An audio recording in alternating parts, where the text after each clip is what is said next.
I'm Dr. Don Patton.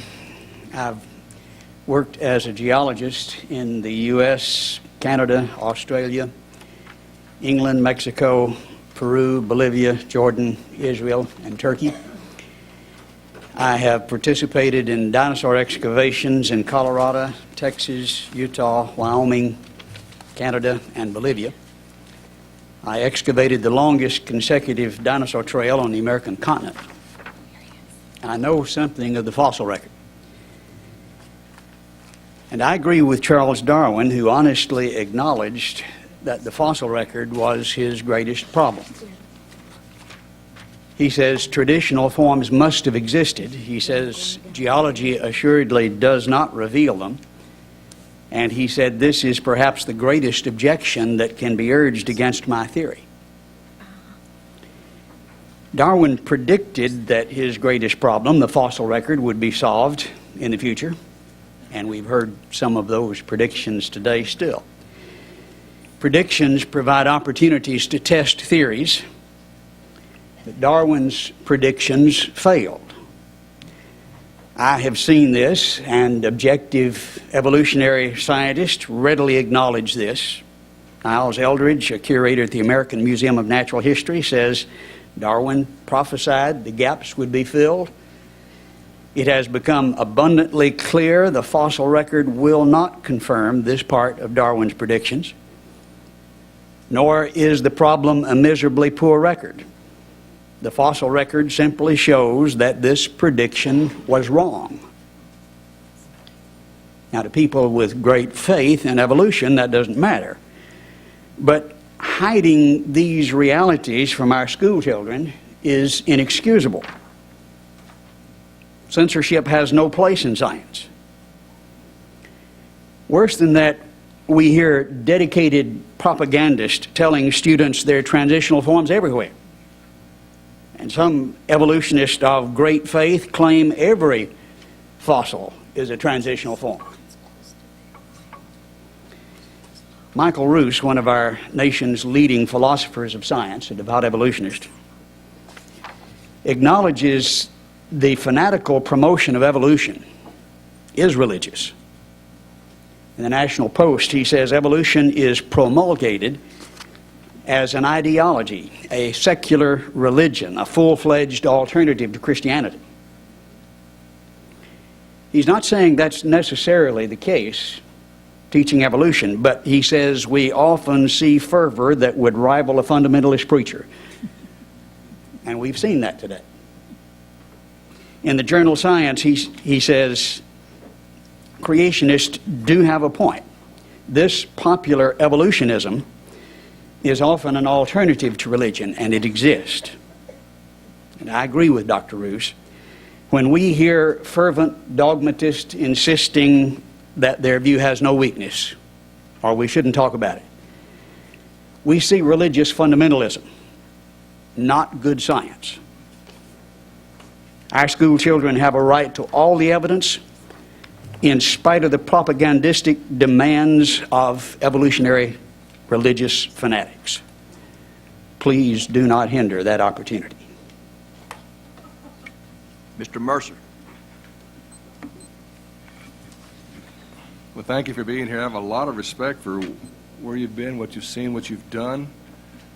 And your comments here, it's very interesting because I've heard it said before, are we talking about a different philosophy of religion? I've heard concerns before, is evolution another philosophy of religion? Humanistic naturalism has been defined by the Supreme Court as a religion. As a religion. And of course it was Michael Ruse, the philosopher of science. I've talked with him 2 different occasions in the past year. He's a nice fellow, but he's as devoted an evolutionist as you'd ever meet. But he acknowledges this is religion. And you just listen to the fervor and the dogmatism, and I think that's establishment of religion when we say you teach this and nothing else. I'd like to say that we talk about, again, 99% agreement in the issue of microevolution. We brush our teeth, we wash our hands, we put a Band-Aid over an open wound. We understand microevolution, the verifiable evidence there. The question has been, as you're suggesting, what the layman calls, at least, macroevolution, those major changes. We're hearing three things. Number one, there's no discussion, it's all fact. Your comment on that? That's religious dogmatism. It's false on the face of it. But they affirm it. I believe. And it's a statement of faith. And we've heard today, we've heard last time, we've heard in November, we've heard in the papers that there's complete agreement among scientists. Is that true? Let me put it bluntly. That's a lie. I think a lie is too nice a word, but thank you. Ms. Lowe? Dr. Patton, you've heard possibly some discussion about our Earth and space science standards, and we have a standard that deals with fossils, and as the standard reads now, it refers to proposed transitional fossils. Would you deem that an accurate assessment of the transitional fossil record, or do you believe that it's unquestioned? I'm not sure I understand that. I'm asking about the word proposed transitional fossils. Does the science Well, community I think agree it's- about the transitional fossils, or is there still some disagreement, or are some not questioned? The word proposed is what I'm asking about. There's tremendous disagreement. You've got Niles Eldridge, you've got Stephen Stanley from Johns Hopkins, and of course Stephen Gould, the late Stephen Gould, saying, no, this is not so. And then you've got Dawkins saying, well, yes, there are all kinds of them. You can quote people on any side of that as to whether this is a transitional form. Archaeopteryx, well, Gould said, no, that's just an amalgamation. It's not a transitional form. And others say, well, yes, it's a perfect transitional form. I think students need to know what the alternatives are and look and see what the facts are, and they can decide. Is it weakening the science to refer to them as proposed transitional fossils? No, I think they need to know they're proposed. Thank you very They much. also need to know what the objections are. Thank you. Ms. Cargill? I just have a question. Yes, thank you so much for being here today, and I appreciate the information you have. And I'm also very fascinated by the fossil record, and I think it's something that our students really enjoy learning about. I mean, you say the word dinosaur, and they're all over it. So I'd like to hear more at some point, maybe afterwards, about your looking into the dinosaur findings you saw. But do you know about how much? I've done a little research, and I'm just trying to confirm it. How much of the fossil record has been filled in? Do you have any data on that, or I can tell you what I found, and you could tell me? Well, in order it's to know correct how or not. much has been filled in, you have to know what was there to be filled in. Well, So okay. it's a matter of interpretation. You will find credible scientists, evolutionary scientists, who will say there are major gaps at every level where you're talking about classes or orders, anything significantly different. There's a gap, a dramatic gap.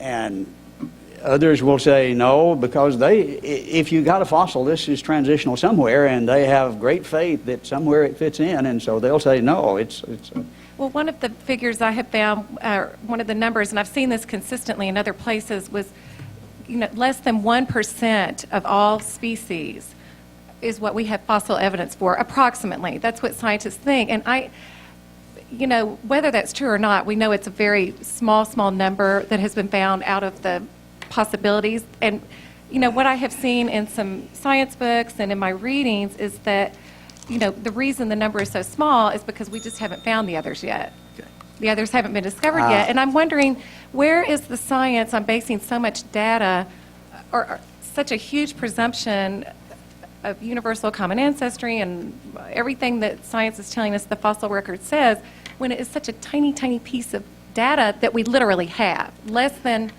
1%. That's the highest number I've found. I think it might be even less than that. Well, the problem is there are billions and billions of clams.